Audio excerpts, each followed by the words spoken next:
Uganda kumbere pachako chato match electricity board South Sudan lok enokati ikarma minister badoro lok me match megu Ruth Nankabira kucharwata ki minister me South Sudan yup eni nyoka chaka no berim I Juba I South Sudan part wa mono wote kuoro kere chim me idi chim nyo message mo wa wote nyako lok me biachara atamani benefit me chakoni nene Uganda tiki match onyo tika poko match ene dong tika chaka eni.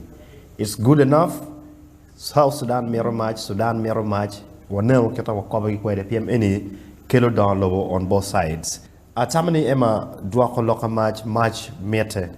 Match matika mete eni katika aki dams bogma pat mai ni Uganda benong tika kelo gimo ramo kelo chiene ilobo mamegwa. This is good enough. Your part, my PM, and lad no tamati, no la penjatini, my madam what teach at South Sudan. No one there, one young ne, Lobo Machal Uganda, wang don't want to match, Doka ticket, match my Roma maning, Doc chair and a chairning. Piano or Birki match, and no load shedding one. We pull load shedding more Birka Kokone Guru, certainly. Matako chair and tap no people chair. So, Guru city got tiki a year may match. In the what is at matches South Sudan. Come on, in Uganda, can we have enough electricity? Can we chat chat? Mafutpa gama lokani agama jimario.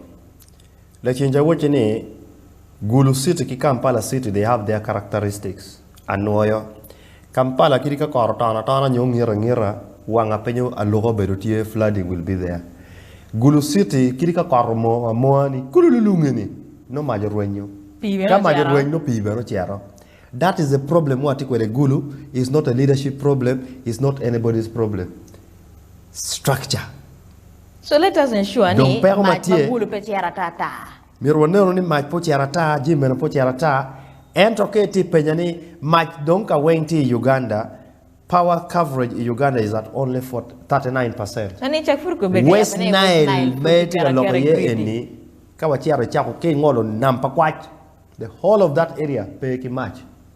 Gitiyu ki gena kiloni thamo ci loketek dano kuno ge kworo maja kwora kadon ki kero majo diku ki kero chawa abichel midi wo ki nego ki yabo ki cha chel dak no ki nego ki yabo dak kuma. So the whole day kitika wajine we are doing industrialization. You are talking about korong small scale industries watika kelo korong gena ngo nyayo business ngo ma warla bo match Gulukum beti lutiano mon timba gibeti te ot may music wenki dojo gulu painting award magi charo music kama pe giti munga watiki lutiano lo megwa mogo magi charo juice ite ot. It's not only in Gulu, all these urban centers in leje abuchi leje wajini all these centers ke kar mun pin to ber ke wo e ken chaki ki karoma bam chaki boyale wangwa Gulu all trading centers in Okamoni olutono gimontika wo down to the Cato music, Joma Cato music, Pia Mia, Mia, Chil, Mia Dini. They are working money.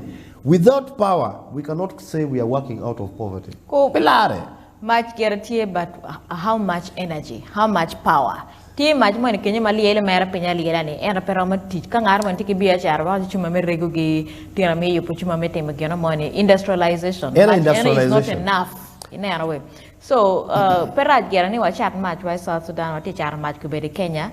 Oni chabeno meri chato na Rwanda. So iperaj piano kelo iwachane Uganda as a whole. So not yupo GDP mamekwa. Ento Uganda machal Uganda. Do we have match makromo konyo kong dongo lobo panywele me Uganda mapia wacharo? Match maromo konyo dongo lobo mamegwa ni in certain areas match tie more ramo.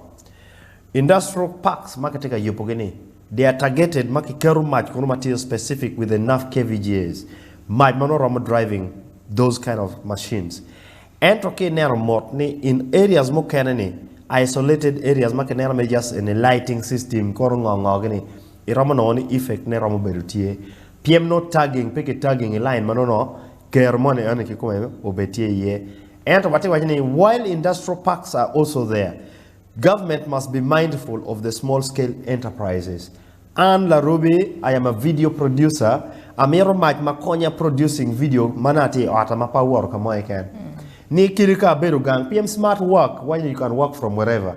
I want to work from my sitting room. I need to edit videos.